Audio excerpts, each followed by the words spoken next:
Hey, what's going on, everyone? Cardboard.Capitan here, and I am a dirty Bant Omniscience player. Bant Omniscience, or rather Omniscience in general, it has its fan base and it has its haters, and this month I've been playing primarily Bant Omniscience. It's what I've had the most success with, so this is my deck. It's gone through a lot of different versions, but the basic idea is you get Omniscience out either through Kona and some form of tapping, whether that be Seriema or Station Land, and then you drop Omniscience, or you can go Builder's Talent and bring back an Omniscience in your graveyard. And from there, you just use the plethora of draw spells to eventually get a lightning bolt produced by Endress and burn the opponent to deck from the storm. So I want to start with actually Builder's Talent. Let me start there because I was about to give up on Kona Omniscience after like a real bad loss streak. And then I read somewhere that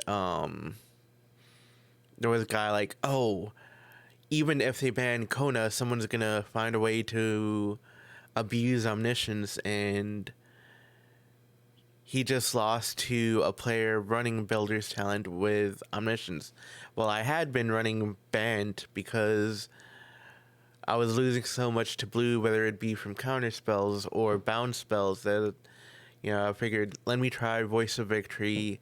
That seems like a good answer, and that also allows Seriema to be played. So, that's how I ended up with Builder's Talent. But,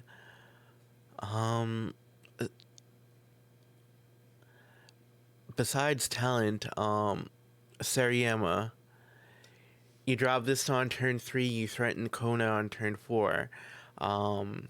It also adds some consistency from drawing your legendary suite, which I'll go over in just a minute, but it's another strong card. The only downside, it is double white, so just be mindful of your mana base as you start your play.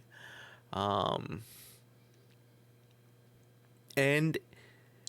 once it becomes a creature, other tapped legendary creatures have indestructible, so there's been cases where I'd have this animated, and then I drop a Kona, and then they tried to Kona in response, not, they tried to remove the Kona in response to me tapping Kona, and that didn't work. So, it's a niche case, but something to be aware of. So let me go over the Legend Suite real quick. Indris I've went over, that's your win con. Prime Speaker Zagana. At minimum, it's going to be a draw 5, I believe. Yeah, draw 5 with Kona. But you're probably primarily going to search this out just as a way of restocking your hand. You also have Shiko as a win, not a win condition, as a Seriema target. First off, keep in mind it's a dragon, so it's going to bounce back your Dragon Storm, so you can fetch him if you need to pull up some Dragon Storms, but it's also a way of casting spells from your graveyard. So I do run 4 cash grabs with 1 Peerless Recycling should, for whatever reason, there's a permanent card you need in your graveyard. So Shiko is a way of using those, or from your graveyard if you need to. Dragons, I mean, Azure Scale, you fetch 2 non-lands. It's a way of keeping your combo going. Also worth noting is it does have flash, so if you're finding yourself in your earlier rounds that you can't get your combo off the ground, you can go for this at the end of your opponent's turn. It'll either be a threat and getting you more cards, or it'll be countered, so you can follow your game plan after you bait out a counter. Meringue, another dragon, draw a spell, and it's also, you can bounce permanents. You're primarily going to be using this to bounce Indris, so you have a better chance of fetching a lightning bolt. You can use it to bounce Azure Scale to get more cards. You can use it to bounce Zagana for more cards. Both dragons also work with Dragonstorm. That's the creatures. Abandoned Attachments is the only new card from Avatar. Nothing special. Discard a card, draw 2. Worth noting is it's an instant, so rather than go chart the course with a sorcery, if you happen to get this card from an Azure Scale, you can cast this as an instant should you have 8 mana. Again, another niche case, but no, that's just small interactions you have to keep in mind when you're optimizing your deck. Cash grab, dig into 4 cards from your deck. If you're going for the Builder's Talent game plan, it's a way of getting Omniscience in your graveyard, but again, dig 4 cards into your graveyard, or not into your graveyard. Dig 4 cards into your library. Very powerful.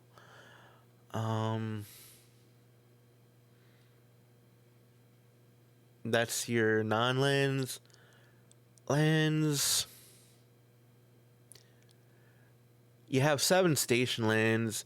Adagia, for one, it's a white source, so again, double white for Sariyama. But you can also use it to duplicate Sariyama's Dragonstorm's Builder's Talents, should you go in the long game. And, you know, that's something to keep in mind with this deck too. Even if the first time your combo fails, you have multiple ways of trying for the combo again, but you also have some backup plans. So even though it's not the fastest, it does have some consistency from your tutors. Plus, it has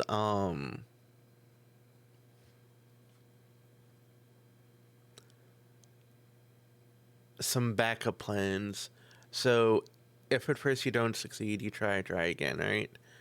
As far as the sideboard goes, it's a little incomplete, but I'd go for Voice of Victories, just because the blue matchup I feel is real hard, and a lot of the control decks, because of Azure Scale and Meringue, which are 2 creatures you're gonna see in most every control deck that runs blue. Well, let me rephrase that.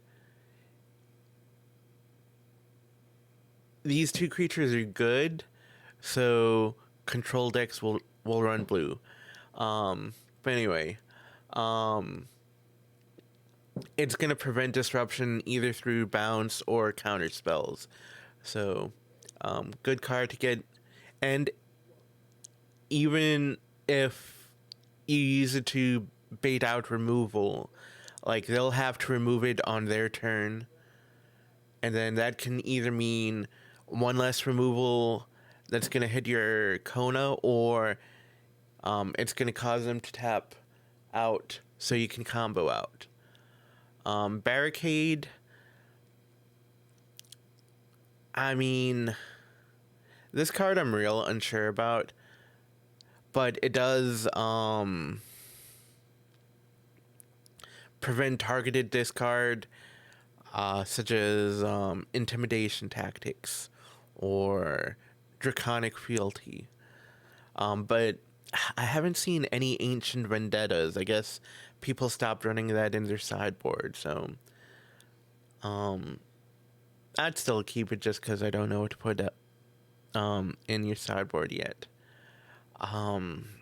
Brood Astronomer, I'll bring this in when I'm not expecting any interaction and or if I need to win as fast as I can. So I'll bring this in. I call it playing disrespectfully. So I'll usually take out, say, some Builder's Talent, because Builder's Talent is more of a backup plan, and it's slower than Kona. So I'll take some of those out.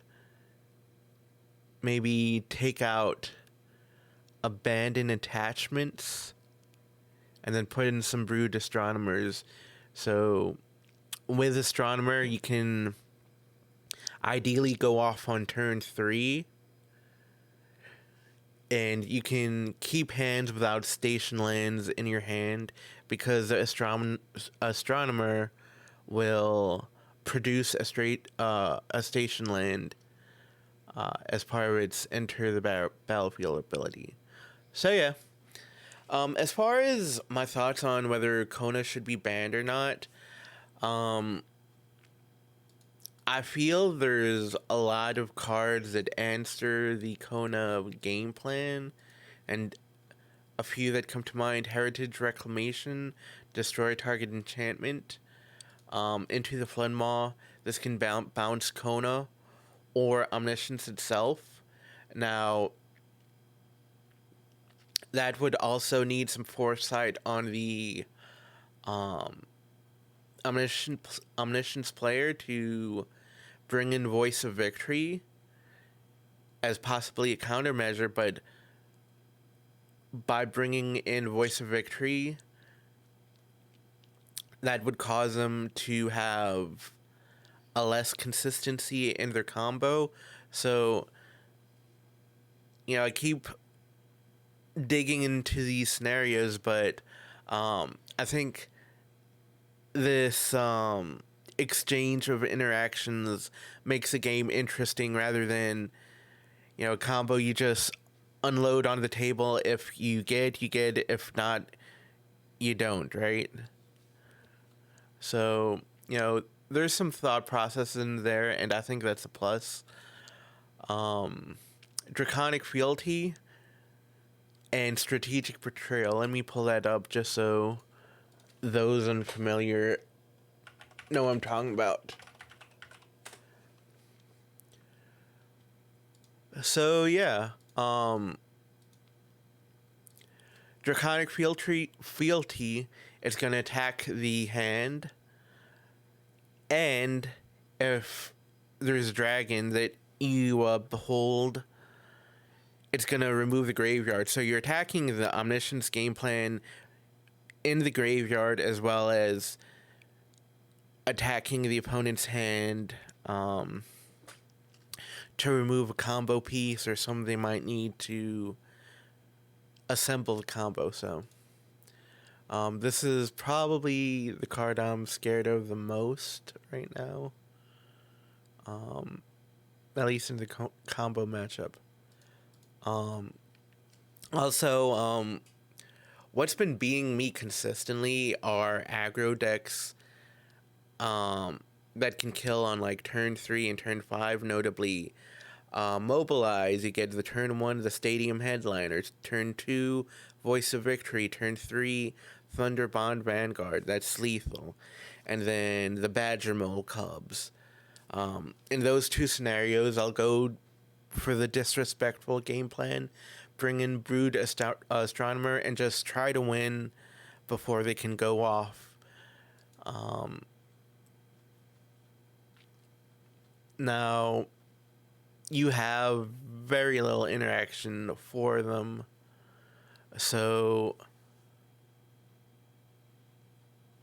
if they have the combo or if they have the board, then you just lose.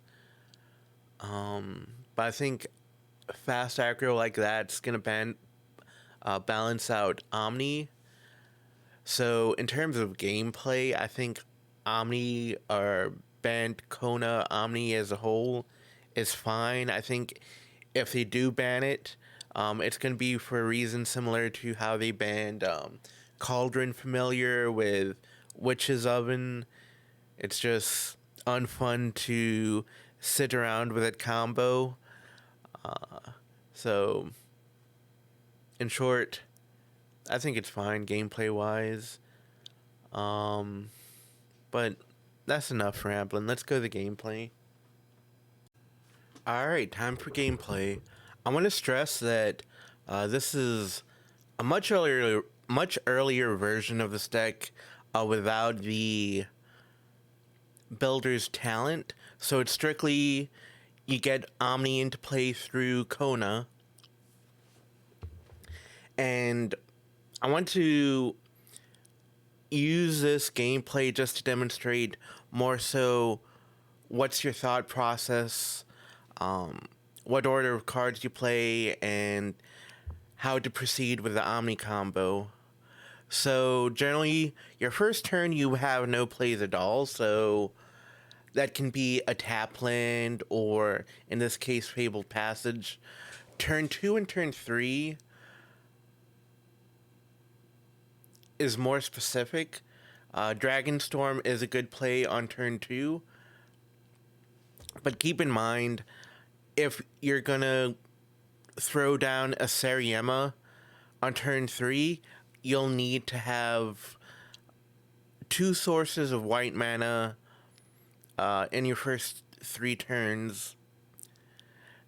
Now, even though I have 2 Konas in hand, I'm gonna drop the Sariema just so you have a way of tapping the Kona through station. And it looks like opponents tapping out of their turn, so I don't need to worry about any interaction. But something to keep in mind also is what your opponent can and can't do on their turn. As far as I know, Mono Green doesn't have any instant answers to creatures that you have to worry about, but they may run Heritage Reclamation to remove your Omni from the board. Now, as far as gameplay goes, drawing 5 off of the prime speaker is fine, and then generally you want to start by dropping all your Dragonstorms in hand first, and then you drop Cunning Azure Scale second. Now, since my hand's pretty game-winning right now, I'm just going to go get Indris real quick. And even though I don't run Bounce Off anymore, I would go Cunning Azure Scale here. You have Meringue to return the Cunning Azure Scales, and between those dragons, you also have Dragonstorm, but you know, I just happened to draw Lightning Storm right away, or Lightning Bolt rather, right away, so I was able to hit lethal through Storm.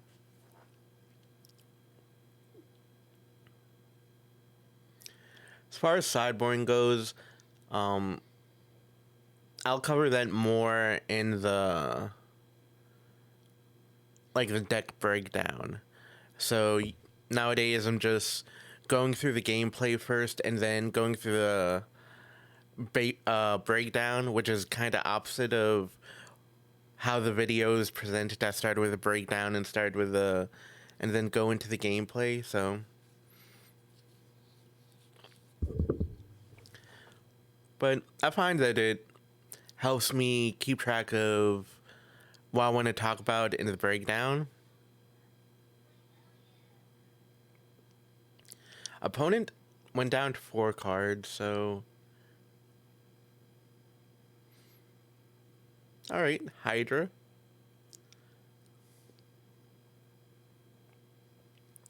So that's the thing you gotta keep in mind. Of this deck, also, you have very little interaction. So if you do come across fast decks, so say the Badger Cub Mole that's popular in green decks, or even Mobilize, they may kill you before you can get your combo out. And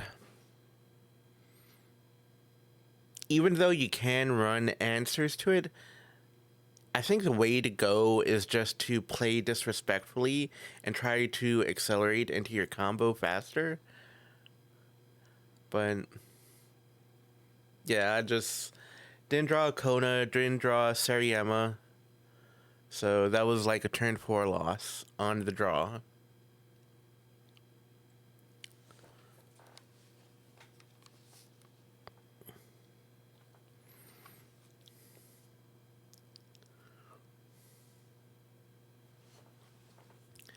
So yeah, I'll keep this land or hand.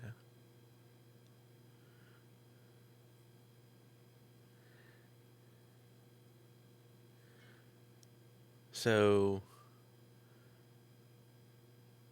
yeah, there's Kona even though I have Sariyama.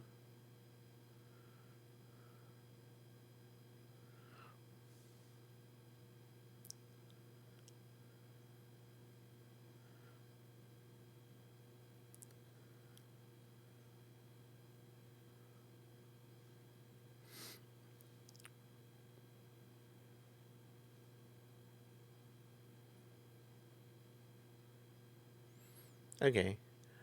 So yeah, with Azure Scale, I definitely have some to play after Omniscience. And, again, since I'm facing mono green, I'm not expecting much interaction, so I can go greedy and get a prime speaker. But there's some interaction, so that's gonna slow me down.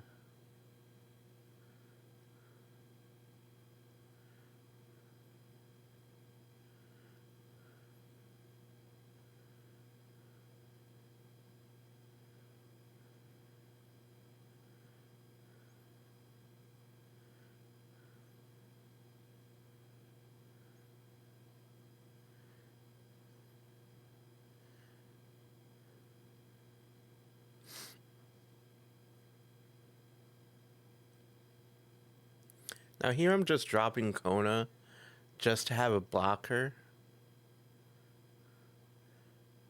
They're dropping a board now, and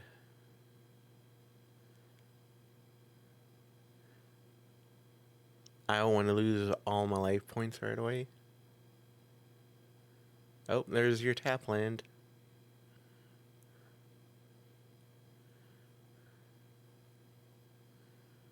Alright, so Omni to Azure Scale.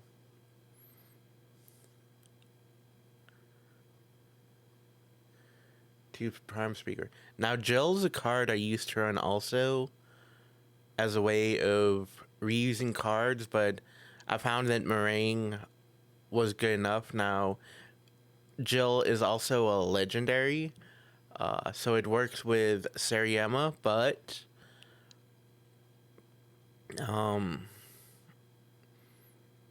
I think I'd rather have Shiko as a legendary because he's a dragon, and also you could reuse some cards in your graveyard.